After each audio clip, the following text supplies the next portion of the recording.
Mr. Jones owned a cotton plantation and many slaves. One day he was talking to the owner of the plantation next to his, and Mr. Jones was lamenting the fact that times were tough. He was having to work his slaves harder than ever, and was having trouble with some of them being disobedient or trying to run away. The other plantation owner said he knew someone who could help. Day 1. One day Mr. Jones called his slaves together so a man named Mr. Smith could talk to them. Before beginning, Mr. Smith whispered to Mr. Jones, "Whatever I say, do not contradict me or interfere, and I promise you your slave troubles will end." "My name is Mr. Smith," he said to the slaves, "and this may be the happiest day of your lives. From today forward, you will no longer be slaves, but free men." Mr. Jones was so shocked he started to step forward, but Mr. Smith gestured for him to remain silent. He did, only because the other plantation owner had spoken so highly of Mr. Smith's skills. "You are no longer the property of Mr. Jones," Mr. Smith continued. "You are free. No more would you be forced to labor for the benefit of Mr. Jones. Now you can work for yourselves." Now the slaves were all murmuring and looking at each other. Many were smiling, many were looking puzzled. "In fact, you are now free to leave the plantation whenever you want," Mr. Smith said. "However, since we are surrounded by other plantations, if you leave, some other plantation owner will likely claim you as his own the moment you set foot on his property. So I urge you not to risk your newfound freedom by doing something so foolish. Instead, I suggest that you stay here, no longer as slaves, but as willing participants and part owners of this plantation. Yes, this is now your plantation." Mr. Jones bit his tongue to keep from objecting. "For now, we might as well leave Mr. Jones in charge," said Mr. Smith, "since he is the only one with any experience at running a plantation, which is quite a complicated thing to manage. But he will no longer be your master, but just another worker on the plantation. In fact, he will now be using his organizational and management skills to serve you. Whatever problems you may have had with him before, you are now all equals, and you need each other to make this work. If we all cooperate and work together, we can all reap the benefits together. In honor of this happy occasion, I present you this new symbol of togetherness and cooperation, this flag, which shall be the emblem of the new, free Jones plantation." He held up the new flag, but most of those listening were still too amazed to respond. "And this shall be our motto," Mr. Smith announced. "We work together as free men for our mutual benefit, pledging our allegiance to the Jones plantation, which stands for prosperity, liberty, and justice for all. To celebrate, everyone has the rest of the day off.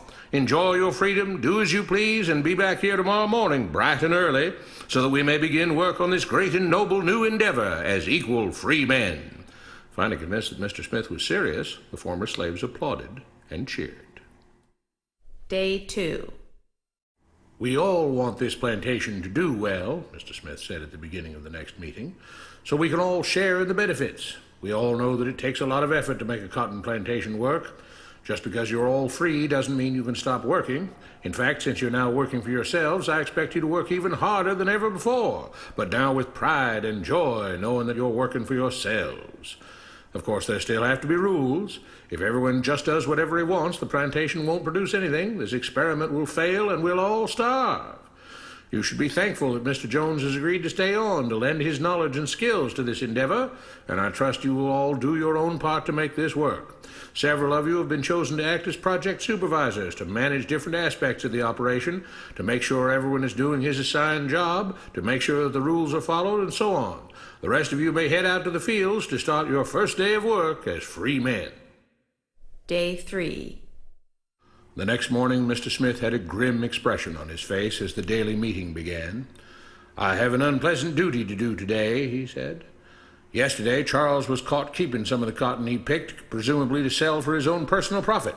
That is against the rules. That is stealing. For that, Charles must be punished." Two men tied Charles to the whipping post.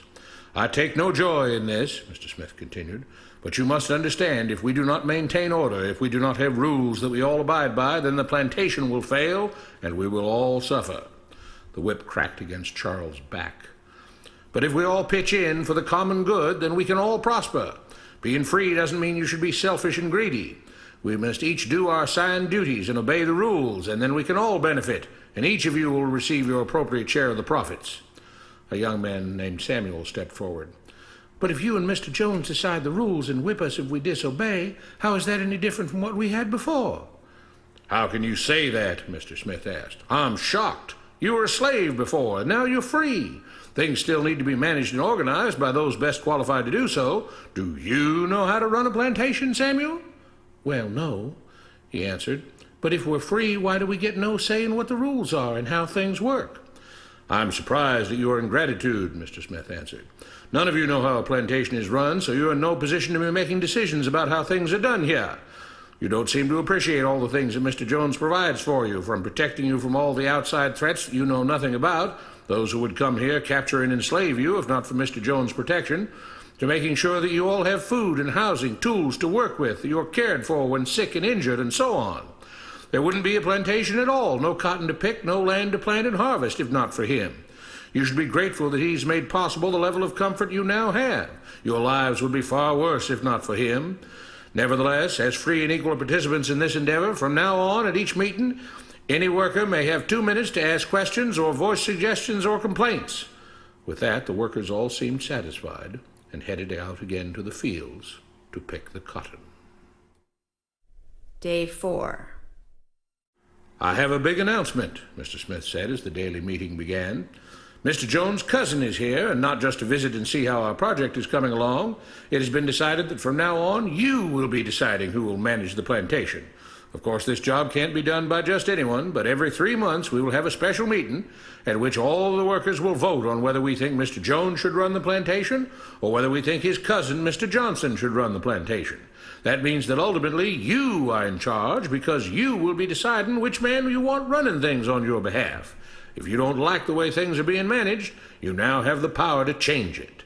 Amazed and pleased, the workers headed out again to the fields to pick the cotton. Days passed, months passed, a year passed, and the plantation continued to operate as before. Sometimes Mr. Jones was in charge, sometimes Mr. Johnson was in charge, but the day-to-day routine stayed exactly the same. The workers worked hard, long hours every day, and still had little to show for it. Every day the meeting would begin with them all reciting the Jones Plantation motto, "We work together as free men for our mutual benefit, pledging our allegiance to the Jones Plantation, which stands for prosperity, liberty, and justice for all." One day Mr. Smith announced, "Samuel is asked to say a few words this morning, and whatever the rest of us may think of his ideas and opinions, we are all free here, and that means we are all allowed to speak our minds. So, Samuel, you have 2 minutes. Begin." Samuel stepped forward, looking scared. "I was excited when all this started," he began, glancing nervously at Mr. Smith and Mr. Jones. "But don't you all see what's happened here? Nothing has changed. We're all still slaves." There were grumbles of disagreement from the crowd. "They tell us what to do and whip us if we don't. They still make all the rules and punish us if we disobey. They let us make suggestions and complain about things, but they never really change anything. They let us choose between Mr. Jones and Mr. Johnson, but what's the difference? The situation stays the same. We do all of the work and they take as much as they want and decide how much they'll let us keep. They live in luxury, made rich by the cotton we pick. We do all the work and have to build our own huts, grow our own food, and take care of ourselves. They leave us just enough that we don't revolt or run away. This is not freedom. We're all still slaves. They've only changed the words they use, but nothing else has changed. They say we're all free and equal, but we're not. They command and we obey. That's not freedom. That's not equality. They say we're free to leave, but all that means is that we're free to be someone else's slave. Why should we work or obey the rules? We didn't agree to this.